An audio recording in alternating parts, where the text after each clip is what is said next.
Okay, തക്കാളി ചട്നി റെഡിയായി serve ചെയ്യുന്നുണ്ട്. ഓക്കെ, എല്ലാവർക്കും നമസ്കാരം.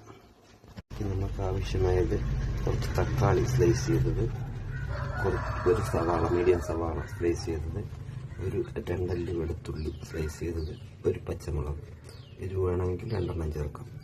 ഇതിന് സ്ലൈസ് ചെയ്തെടുക്കുക. പിന്നെ കുറച്ച് കരിവേപ്പില, ഒരു ഉണക്കമുളക്. അടുപ്പത്ത് വെച്ച് കുറച്ച് വെളിച്ചെണ്ണ ഒഴിച്ച്,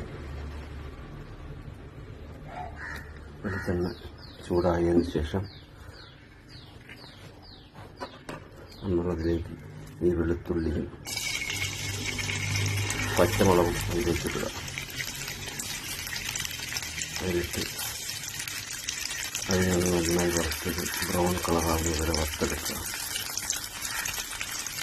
ഈ ചാനൽ ആദ്യമായിട്ടാണ് കാണുന്നത്, നിങ്ങൾ സബ്സ്ക്രൈബ് ചെയ്യുക, ലൈക്ക് ചെയ്യുക. ഇതിപ്പോൾ ബ്രൗൺ കളറായിട്ട് നമുക്കിതിലേക്ക് സവാള ചേർത്ത് കൊടുക്കണം.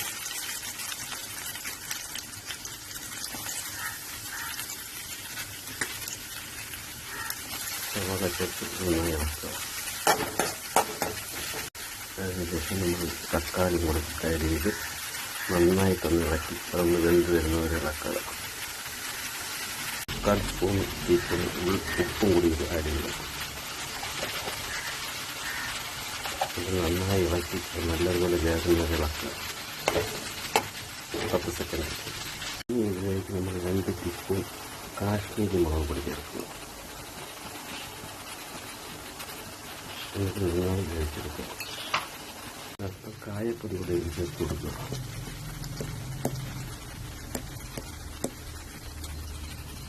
നന്നായി വെള്ളത്തിൽ ഇത് നമുക്ക് അടുപ്പ് അണച്ച് മാറ്റി വയ്ക്കാം. കുറച്ചൊരു 10 മിനിറ്റ് തണുക്കാനായിട്ട്. തണുത്തതിന് ശേഷം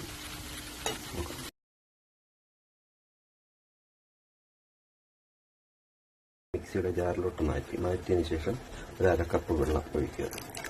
ഒഴിച്ചതിന് നന്നായി ഒന്ന് അരിച്ചെടുക്കാം. നമ്മളൊരു ചട്ടി ചൂടാക്കി അതിൽ കുറച്ച് എണ്ണ ഒഴിക്കുക. നമ്മൾ കടുക് താളിക്കാനാണ്. അതിലേക്ക് നമ്മൾ കുറച്ച് കടുക്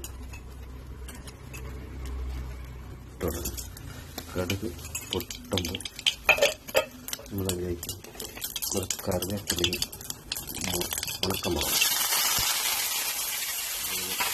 താളിച്ചെടുക്കും.